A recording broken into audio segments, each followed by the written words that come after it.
boys leaving on the bed. Silly. Oh my god. It is. Okay. Oh, sini.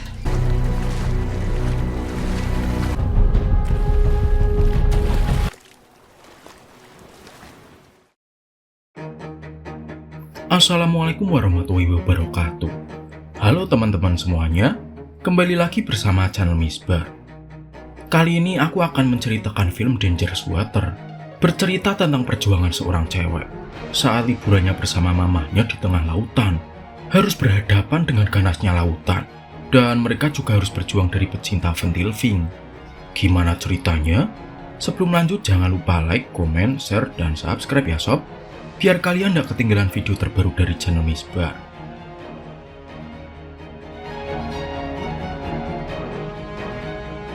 Di awal film, kita diperlihatkan seorang janda bernama Alma yang baru saja pulang setelah seharian bekerja di sebuah restoran. Dia punya anak perawan yang bernama Rose yang masih duduk di bangku perkuliahan. Setelah Rose pulang kuliah, Alma menyuruhnya untuk segera tidur, karena di hari ulang tahun Alma besok, mereka akan diajak berlayar oleh pacar baru Alma yang katanya punya kapal pesiar. Di keesokan harinya, Rose sebenarnya kurang suka ibunya memiliki pacar lagi. Apalagi jika sampai dia punya papa tiri. Tapi demi kebahagiaan sang ibu, Rose akan tetap ikut. Walaupun sebenarnya dia sangat berat untuk melakukannya. Sesampainya di pelabuhan, Alma kembali merapikan make up-nya. Karena dia tidak mau kalau sampai pacarnya berpaling darinya. Kemudian Alma meminta Rose untuk jangan khawatir, karena pacarnya yang bernama Derek sangat ramah. Derek menjelaskan jika perjalanan mereka akan berlangsung selama 2 hari. Dan itu berarti Alma dan Derek punya banyak waktu untuk bercocok tanam. Terlihat Alma pun merasa senang, meskipun mereka sadar jalur tersebut memang terbilang rawan badai. Lalu selang beberapa saat untuk pertama kalinya Derek bertemu dengan Rose. Dia pun berusaha terlihat ramah, karena bagaimanapun juga itu adalah syarat awal menjadi papa tiri. Setelah beberapa menit berlayar, Derek langsung merayakan ultah sang pacar dengan kue yang berhiaskan kuburan. Entah apa maksudnya dia. Di tengah suasana yang membuat Rose bosan, Derek yang merupakan mantan polisi mencoba mengajari Rose untuk membuat sebuah ikatan, karena dia ingin Rose tahu banyak tentang kapal layar yang kelak akan menjadi miliknya juga. Dia lalu memberikan mereka kado sebagai hadiah ultah dan merchandise perkenalannya dengan Rose, di mana saat itu Rose mendapatkan sebuah pisau lipat. Alma pun terlihat senang. Selang beberapa saat, Alma yang menggunakan HP anaknya akan mengabadikan momen pertemuan Derek bersama Rose. Akan tetapi dia tidak sadar jika Derek akan menggeser haluan kapal. Sementara itu di bawah, Rose benar-benar kaget karena ternyata Derek menyimpan senjata api. Tapi dia bergegas menolong sang ibu yang telah berhasil diselamatkan oleh Derek. Lalu Alma meminta maaf karena HP Rose kini rusak karena sudah terjatuh ke lautan. Meskipun rasa sedikit kecewa, dia tetap bersyukur karena ibunya tidak mengalami apapun. Tapi tiba-tiba perhatian Rose tertuju pada cuaca buruk yang sedang mendekat. Singkat cerita, Derek memberikan instruksi keselamatan jika keadaan semakin tak terkendali. Tapi bagi Rose, dia lebih khawatir saat teringat dengan keberadaan senjata tadi. Saat kapal berada di zona badai, guncangan makin terasa hebat. Tapi Alma dan Derek malah bercocok tanam di kamar dengan mantapnya. Kemudian Rose memilih nonton film kesukaannya, daripada mendengar suara sang ibu yang sedang asik berkembang biak bersama Derek.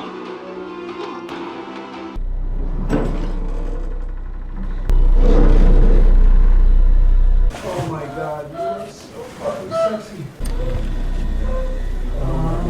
Di keesokan harinya, Rose menghampiri sang ibu yang sedang bersantai. Lalu ketika Derek datang, Rose langsung menanyakan tentang perlengkapan senjata yang kemarin dia lihat.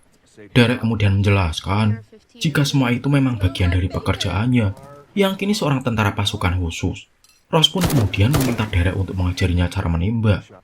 Derek kagum dengan kemampuan Rose yang bisa dengan cepat belajar menembak. Alma pun berkata jika itu mungkin karena almarhum ayahnya Rose yang merupakan anggota militer. It's bad enough.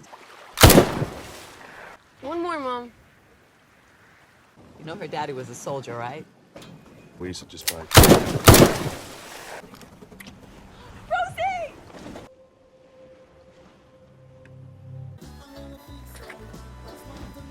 Ketika malam datang, Ross terbangunkan oleh suara perahu yang sedang mendekati kapal Derek. Ross menyangka ada perompak. Dia berniat mengambil pistol milik Derek. Tapi tiba-tiba sang ibu yang sudah disiksa menyuruh Ross untuk tetap bersembunyi. Belle, get her in line. What is going on? Derek, what are they talking about? Don't get off me! Nothing here. No, don't do it! Saat para perompak itu pergi, Ross bergegas memadamkan kapal yang sudah dibakar orang-orang tadi. Dan betapa kagetnya Ross ketika melihat sang ibu sudah tewas akibat tembakan tadi. Di keesokan harinya, Ross yang kini tinggal sendirian tidak tahu lagi harus melakukan apa, apalagi dengan kondisi kapal yang sudah rusak. Setelah membungkus ibunya menggunakan layar, Ross kebingungan untuk memanggil bantuan, terlebih radio sudah rusak akibat kekacauan semalam. Lalu tiba-tiba dia mendengar suara benturan yang sepertinya menabrak kapal. Tak disangka ternyata Derek masih hidup meski sudah mengambang semalaman. Kemudian Ross bergegas menolong Derek yang terkena luka tembak di bahunya. Setelah berhasil menyelamatkan Derek, Ross memberitahu tentang keadaan kapal, terutama kematian ibunya oleh komplotan perompak tadi malam. Kemudian Ross menunjukkan sebuah alat pemancar SOS. Berharap masih ada peluang untuk meminta bantuan. Tapi sayang Derek mengatakan jika alat tersebut sudah lama tidak berfungsi. Karena keadaan ini, Ross berinisiatif untuk menggerakkan kapal menggunakan layar yang masih tersisa.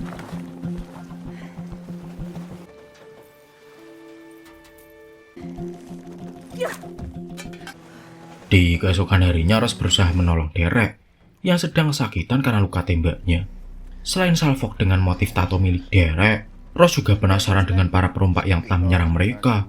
Tapi jangankan Ross, Derek pun berkata jika dia sama sekali tidak mengenal mereka. Dan karena Derek malah pingsan, Ross pun membiarkannya istirahat dan lanjut meratapi kematian ibunya.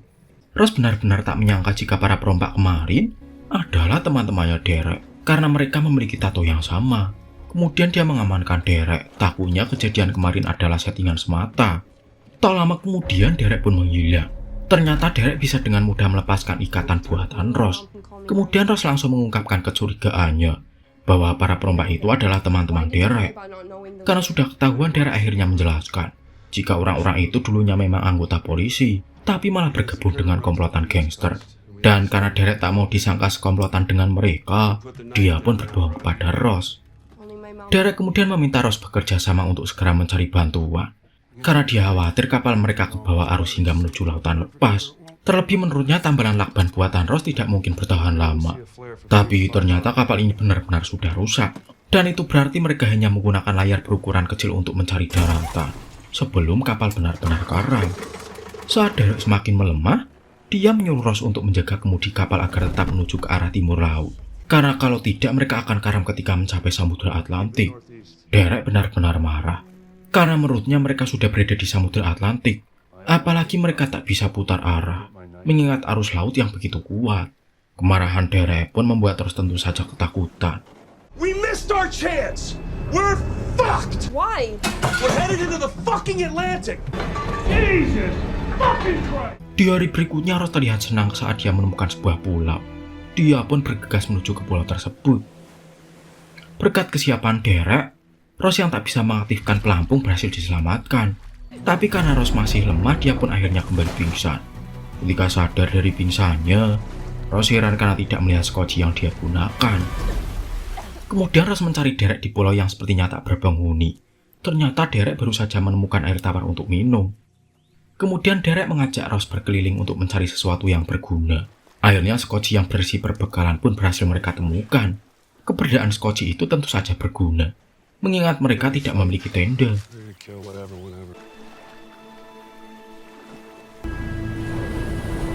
Where are we?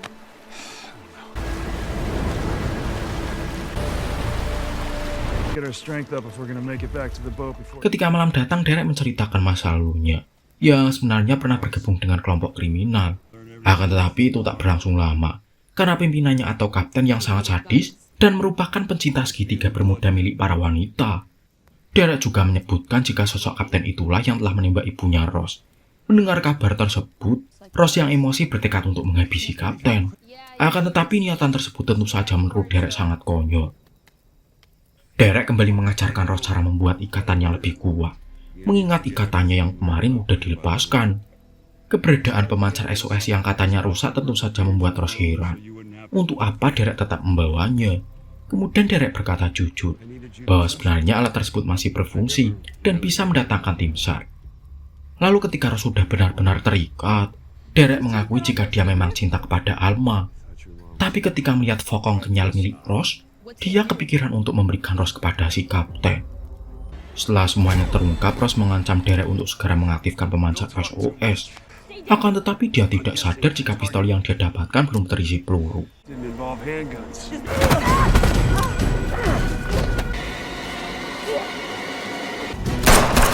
Di keesokan harinya pelarian Ross berlanjut saat dia melihat kedatangan Derek yang masih memburunya. Lalu dia berusaha menuju kapal meskipun harus melewati pantai yang berkarang, dan Derek pun terjatuh saat mengejar Ross. Dikira sudah tewas, ternyata Derek masih beringas dan memaksa Ross untuk membawanya kembali ke kapal. Sambil berusaha merebut senjata, Ross meminta syarat agar Derek mengaktifkan pemancar SOS terlebih dahulu. Derek menjelaskan bahwa dengan memberikan Ross kepada si kapten, dia berharap mendapatkan pengampunan setelah dulu pernah mencuri di tempat atasannya itu. Mendengar itu, Ross bergegas kabur.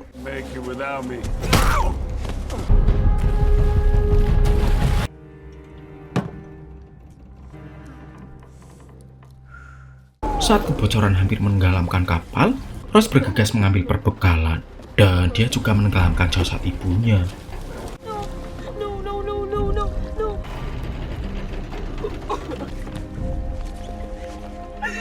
Di keesokan harinya, Ross yang masih bertahan di Sekoci melihat sebuah kapal besar. Dia pun segera menembakkan suar, berharap terlihat oleh para kru kapal. Akhirnya keberadaan Ross diketahui para awak kapal tadi, hingga dia pun langsung dibawa ke kapal, juga dengan semua peralatan Ross. Di dalam kapal, Ross langsung disuguhkan makanan enak.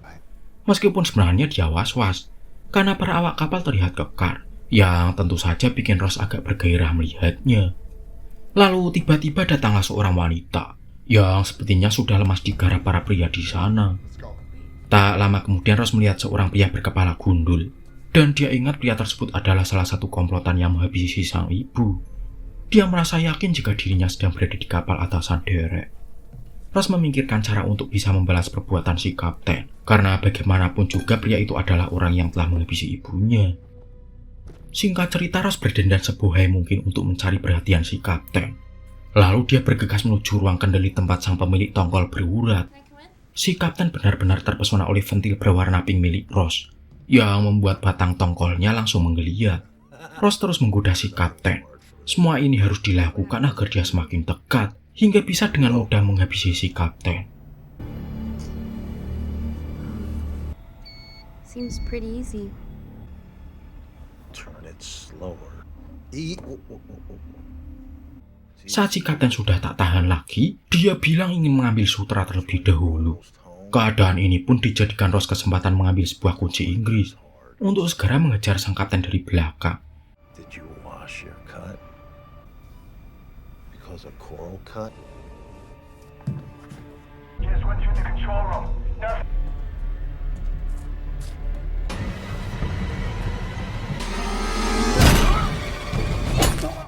Saat si kapten sudah meninggal, seorang penjaga akhirnya tahu bahwa Ross adalah tawanan Derek.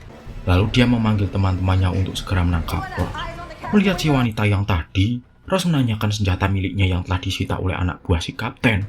Akhirnya wanita ini pun memberitahu Ross di mana senjatanya dan lokasi para sandera si kapten.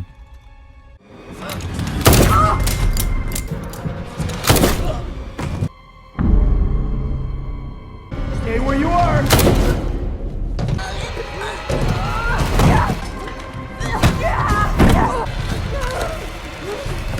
Setelah menghabisi 3 orang penjahat, akhirnya Ross menemukan para sandera yang selama ini dijadikan pelampiasan nafsu oleh si kapten. Tapi tiba-tiba keberadaan Ross diketahui oleh pria gundul. Berkat bantuan wanita tadi, Ross berhasil menghabisi pria gundul itu. Lalu dia bergegas menuju ruang kendali untuk menggunakan radio dan meminta bantuan. Tapi tak disangka ternyata Derek sudah berada di kapal ini. Derek menjelaskan jika pemancar SOS itu sebenarnya sudah dia aktifkan hingga bisa terhubung ke kapal si kapten. Dia pun merasa lega karena setelah memberikan Ross, si kapten sudah menerimanya kembali menjadi gangster seperti dulu. Tapi ketika Rose mengatakan si kapten sudah meninggal, Derek benar-benar sangat marah.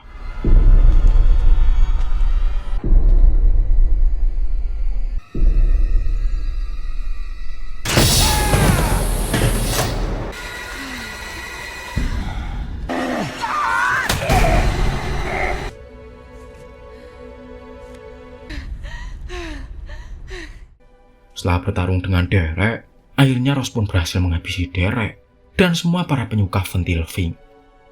Rose bersama yang lain pun sangat senang saat mereka melihat bahwa posisi mereka sudah dekat dengan daratan.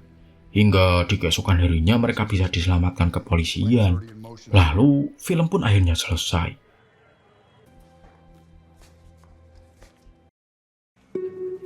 Hati-hati ya sob, karena pecinta Ventil Fink sekarang banyak berkeliaran di mana-mana. Itulah film Dangerous Water sob. Sekian cerita kali ini. Semoga kalian suka sama ceritanya ya. Jangan lupa like, komen, share, dan subscribe. Biar kalian tidak ketinggalan video selanjutnya dari channel Misbar. Aku pamit. Wassalamualaikum warahmatullahi wabarakatuh.